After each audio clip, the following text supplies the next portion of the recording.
हिंदू धर्म में नाग की पूजा करने की परंपरा सदियों से चली आ रही है। इस धर्म में आस्था रखने वाले लोग सांपों को भगवान का आभूषण मानते हैं। इतना ही नहीं दोस्तों, धर्म ग्रंथों के अनुसार भगवान कार्तिकेय सभी नागों के स्वामी माने गए हैं। दक्षिण भारत में भगवान कार्तिकेय को सुब्रमण्य नाम से जाना जाता है। सुब्रमण्य घाटी मंदिर में भगवान सुब्रमण्य की 7 मुख वाले सर्प के रूप में पूजा होती है। इस मंदिर में दोष निवारण पूजा जैसे सर्प दोष और नाग प्रतिष्ठान आदि भी किया जाता है। हमारे देश में नागों के कई मशहूर मंदिर हैं। इन्हीं मंदिरों में से एक उज्जैन में स्थित नागचंद्रेश्वर मंदिर है। उज्जैन के महाकाल के तीसरी मंजिल पर ही नागचंद्रेश्वर मंदिर स्थित है।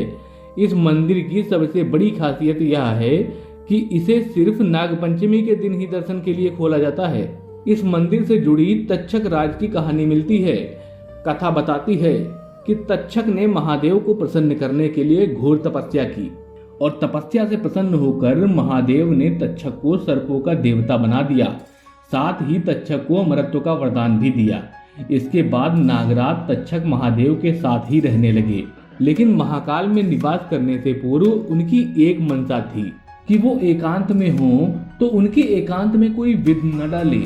तभी से ये परंपरा चली आ रही है कि साल में एक बार नागचंद्रेश्वर मंदिर का द्वार खोला जाता है। नाग पंचमी के दिन ही महादेव के भक्त उनके इस अद्भुत स्वरूप का दर्शन करते हैं। दर्शन करने के बाद इंसान पर लगा काल सर्प दोष खत्म हो जाता है। इस वजह से इस मंदिर में नाग पंचमी के दिन बहुत लंबी कतार लगी रहती है। इसके साथ ही कई मायनों में नागचंद्रेश्वर मंदिर हिंदू धर्म के लोगों के लिए खास है। नागचंद्रेश्वर मंदिर में 11वीं शताब्दी की प्रतिमा विराजमान है। इसको लेकर दावा किया जाता है कि ऐसी प्रतिमा दुनिया में और कहीं नहीं है। इस प्रतिमा को नेपाल से लाया गया था। नागचंद्रेश्वर मंदिर में भगवान विष्णु की जगह महादेव सर्पदेव की सैया पर विराजमान है। मंदिर में जो प्राचीन मूर्ति स्थापित है उस पर शिवजी, गणेश जी और मां पार्वती के साथ दशमुखी सर्प सैया पर विराजित है। इस प्राचीन मंदिर का निर्माण राजा भोज ने 1050 ईस्वी के आसपास कराया था। इसके बाद सिंधिया घराने के महाराज राणोजी सिंधिया ने 1732 में महाकाल मंदिर का जीर्णोद्धार करवाया। उसी समय इस मंदिर का भी जीर्णोद्धार किया गया। इस मंदिर में आने वाले भक्तों की यह लालसा होती है कि नागराज पर विराजे भगवान शंकर का एक बार दर्शन हो जाए। नाग पंचमी के दिन यहाँ लाखों भक्त आते हैं। पुराणों में बताया गया है कि एक बार कालिया नाग ने पूरी यमुना नदी के पानी में अपने शरीर से विष घोल दिया। ब्रजवासियों के लिए नदी का पानी जहर बन चुका था। फिर भगवान विष्णु के अवतार भगवान श्री कृष्ण ने ब्रजवासियों की समस्या के निवारण हेतु एक चाल चली। एक दिन वह गेंद ढूंढने के बहाने यमुना नदी में कूद गए और वहां डेरा डाले कालिया नाग को युद्ध में पछाड़ दिया। युद्ध में पराजित होने के बाद कालिया नाग ने नदी में घुले अपने संपूर्ण विश्व को वापस ले लिया। उस दिन सावन की पंचमी की तिथि थी। इसके बदले में भगवान श्री कृष्ण ने उन्हें वरदान दिया कि जो भी पंचमी के दिन सर्प देवता को दूध पिलाएगा उसके जीवन से सारे कष्ट दूर हो जाएंगे। उसी समय से नागपंचमी का त्यौहार मनाया जाने लगा। महाभारत के युद्ध में जब अर्जुन और कर्ण का युद्ध हो रहा था तो उसी समय महानाग अश्वसेन अर्जुन से अपने पूर्वजों और नागराज तक्षक के समस्त परिवार की मौत का बदला लेने के लिए कर्ण के पास पहुंच गया। कर्ण के तर्कस में कैद बाण से वह लिपट गया, पर भगवान श्री कृष्ण की चतुराई से अर्जुन की जान बच गई और अर्जुन के हाथों ही अश्वसेन मारा गया। दरअसल अपने अज्ञातवास के दौरान पांडव जब खांडव पर्वत के जंगलों में अपना समय व्यतीत कर रहे थे, तभी निजी दुश्मनी के चलते अश्वसेन ने हमला कर दिया और भगवान श्री कृष्ण के कहने पर अर्जुन ने जंगल में आग लगा दी और इस समय में नागराज तक्षक का पूरा परिवार मारा गया। असल में नागों का समस्त कुल एक ही है, इसलिए अर्जुन से बदला तो सभी नागों में कोई भी ले सकता था, लेकिन केवल अश्वसेन के कुरुक्षेत्र में पहुंचने के पीछे भी बड़ा कारण है। नमस्कार दोस्तों, मैं हूं सौरभ और स्वागत है आपका आपके अपने चैनल द वॉरियर हिंदू में। दोस्तों, चैनल अभी नया है तो कृपया हमें सपोर्ट करिए, चैनल को सब्सक्राइब करें और कमेंट में हर हर महादेव लिखना मत भूलिएगा। तो चलिए वीडियो शुरू करते हैं। तो दोस्तों, हम बात कर रहे थे महाभारत के युद्ध में जब अर्जुन और कर्ण का युद्ध हो रहा था।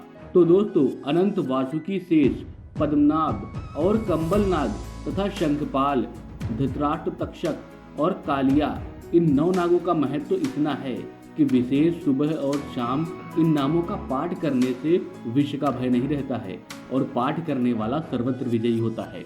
इन 9 नागों में से सबसे पहले 4 दैवीय नाग हैं, अर्थात यह भगवान विष्णु और शिव की सेवा में नियुक्त हैं। अनंत तथा शेष नाग खुद श्री विष्णु जी के अवतार हैं और उनकी सेवा में हैं। कंबल नाग गणेश जी का कमरबंद है, वहीं वासुकी नाग शिव जी के गले का कंठार है।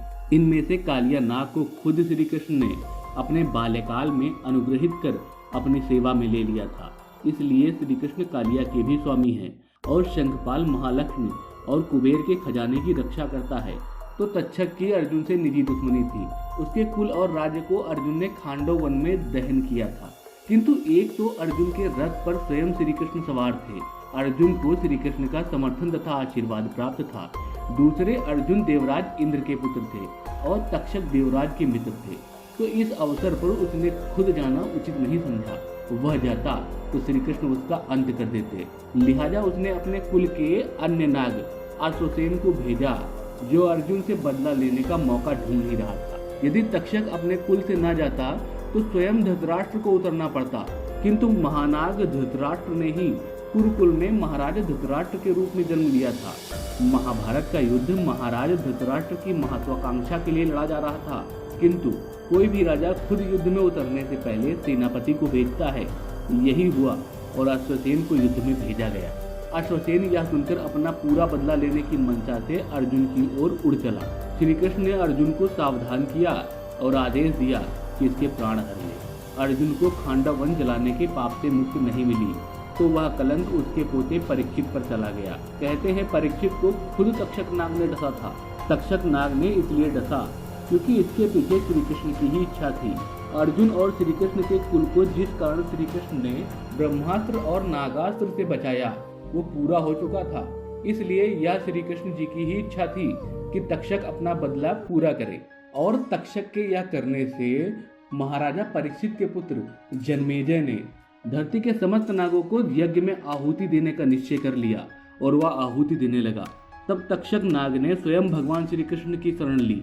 तब भगवान श्री कृष्ण ने भेष बदलकर जन्मेजय से तक्षक नाग के प्राण दान में ले लिए। तो दोस्तों, तक्षक नाग हमारे पुराणों में बहुत ही महत्वपूर्ण भूमिका निभाते हैं और यह नागों के स्वामी भी कहे जाते हैं। साल में सिर्फ एक बार खुलते हैं मंदिर के पट। प्रदेश में कई सारे धर्मस्थल ऐसे भी हैं जो बेहद प्राचीन हैं और साथ ही साथ अपने आप में कई सारे रहस्य समेटे हुए हैं। देश की धार्मिक नगरी कहे जाने वाले शहर उज्जैन की बात करें तो यहाँ विश्व प्रसिद्ध बाबा महाकाल का मंदिर है, जो 12 ज्योतिर्लिंगों में से एक है।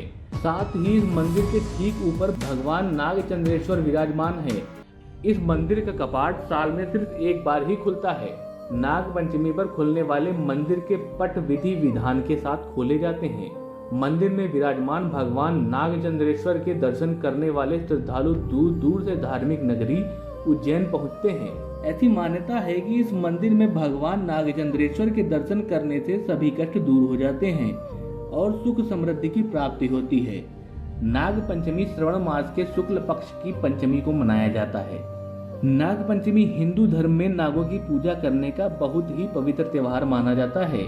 नाग पंचमी के दिन नाग देवता की पूजा तो की ही जाती है, साथ ही साथ भगवान भोलेनाथ की पूजा अर्चना भी की जाती है। हिंदू धर्म में इसको लेकर एक अपनी अलग आस्था है। आध्यात्मिक दृष्टि से देखें तो इस दिन नाग की पूजा करके आध्यात्मिक शक्ति व मनोवांछित फल मिलता है। मान्यता है कि परमार राजा भोज ने 1050 ईस्वी के लगभग इस मंदिर का निर्माण करवाया था। इसके बाद इस मंदिर का जीर्णोद्धार सिंधिया घराने के महाराजा राणोजी सिंधिया ने 1732 ईस्वी में करवाया।